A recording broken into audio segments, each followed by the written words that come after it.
Ինչ բան է ազդեցություն կենսաբազմազանության վրա, դա կենսաբազմազանության կորուստն է։ Դա ցանկացած գործունեություն է, որը բերում է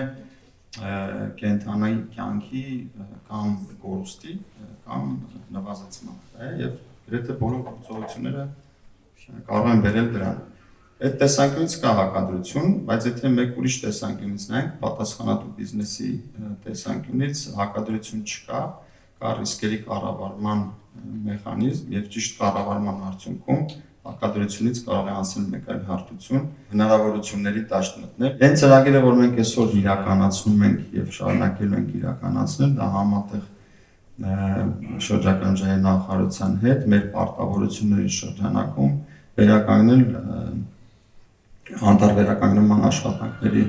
միջոցով վերականգնել անտառներին հասցված վնասը, որտեղ այն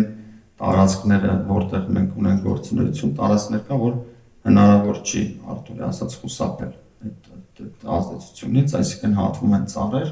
որոնք պետք է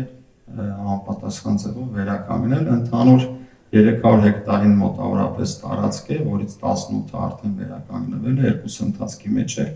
273-ի մասով շրջակա միջազգային նախարարության հետ կնքվեց եւ Հայ անտառի հետ կնքվեց հուշագիր, որ մոտակա տարիների ընթացքում այդքան մասով անտառ պետք է վերականգնվի։ Առաջի հայացքից թվում է թե հակադրություն է, բիզնեսը եւ կենսաբազմազանությունը բնությունը, որովհետեւ ցանկացած գործունեություն բերում է իր ազդեցության, բայց ճիշտ կառավարելու դեպքում, ճիշտ ընթացակարգերի դեպքում այդ ամեն ինչը հնարավոր է կառավարել։ Կա կոնկրետ գործողությունների հիերարխիա, այսքան տարիների մեջ արդեն մշակվել է կոնկրետ հերթականություն։ Առաջինը դա խուսափելն է կոնկրետ ազդեցությունից, այսինքն չանել այն աշխատանքները կամ չանել այն գործողությունները, չկառուցել այն օբյեկտը, որը որ կարող է բերել կենսաբազմազանության կամ բնության վրա ազդեցության, հաջորդը եթե դա անխուսափելի է կամ այսինքն շատ կարևոր որից է տարածքում դա չի գտնվում, հաջորդ քայլը գալիս է նվազեցնել ազդեցությունը։ Հաջորդը, երրորդը դա վերականգնելն է, այսինքն ազդեցությունը աշխատանքների ընթացքում թե աշխատանքներից հետո այդ ամեն ինչը վերականգնելն է, եւ վերջինը փոխհատուցելը։ Փոխհատուցել մի այն կերպով, որը կնպաստի եւ բնությանը եւ կենսաբազմազանությանը, համուսարի հենց գագաթին կոնկրետ որտեղ որ ոսկին է, հայտնաբերվեց կարմիր գրքի տեսակ, մատնունի ծիրանավոր, որը նախկինում որից դեռ գրված չէր, այսինքն գրականության մեջ մենք դա չենք կարող հանդիպել, որտեղ կա, մենք ենք մեր կողմից դա բացահայտել, գտել, ներկայացրել, որ կա ու պետքա վարվենք որպես կարմիր գրքի տեսակ, ու հաշվարկված բուսատեսակներից ընդամենը 21%-ը, որը բուն ընկնում էր ինֆրաստրուկտուրայի հատվածում, տեղափոխում կատարվեց բուսաբանության ինստիտուտի մասնագետների միջոցով Սևանի բուսաբանական այգի, այնտեղ սարքվեց ռոքերիներ, ջերմոց ռոքերի ու որպեսզի հետագա պահպանվում արվի, ընդհանուր խոսքը գնում է 2000 առանձնակի մասին։ Աշխատանքները կատարվել են անգամ այս դադարի ընթացքում 2018 թվականից մինչև առ այսօր այդ աշխատանքները շարունակվել են կատարվել։ Այս պայմանությամբ ունենք արդյունք, այս տարի մենք արդեն պլանավորում ենք ավելացնել ռոքարները, ավելացնել բնության տարածքում փոստական ցանկ, անցած տարի էլ ենք կատարել, ունենք 30,000-ից ավել սերմ հավաքված, որը հետագայում պլանավորում ենք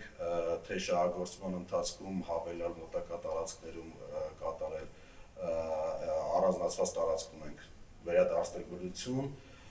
քանակը ավելացնելու համար, թե հետագայում արդեն փակման փուլում այդ տեսակի վերադարձումը բնական միջավայր։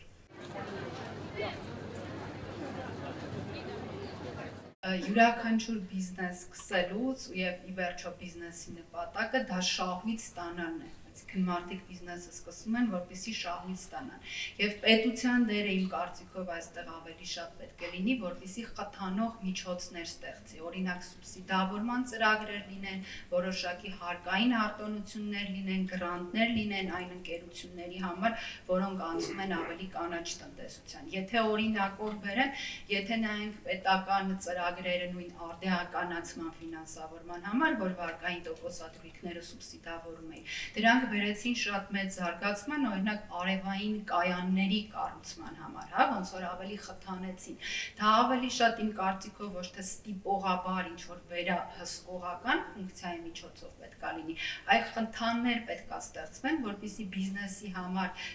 կայուն զարգացումը կանաչ տնտեսություն լինի ոչ միայն պարտադրանք, այլ լինի շահութաբեր։ Հետո այստեղ նշեմ նույն ֆինանսավորում ստանալու համար, հա, շատ կարևոր է որոշ չափանիշների համապատասխանելը։ Նույն մեր տեսակետից, եթե ասեմ, մենք 20 թվականին առաջին անգամ կանաչ պարտատոմսեր ենք թողարկել, մոտ 42 միլիոն եվրոյի չափով, հետագայում նաև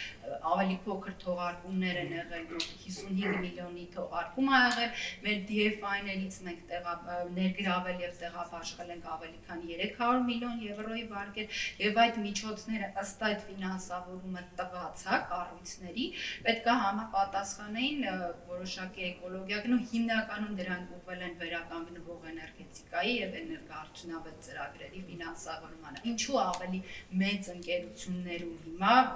բավականին առաջընթաց կա այդ կանոն զարգացման պրակտիկայի ներդրման մասով, որտեղ արտասահմանյան ներդրումներ են գալիս ֆինանսավորումը։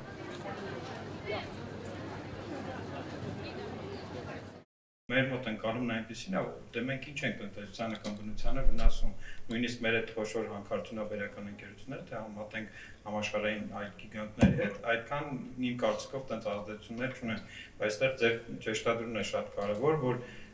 կապ չունի, թե մենք ինչքան ենք ազդում բնությանը, գալու է ժամանակ, որ մեր եվրոպական եւ այլ երկրների գործընկերները մեր հետ պարզապես չեն աշխատելու առանց որևէ պարզաբանման, մեկնաբանման, թե մենք կապ չունի, մենք ինչքան ենք վնասում բնությանը կամ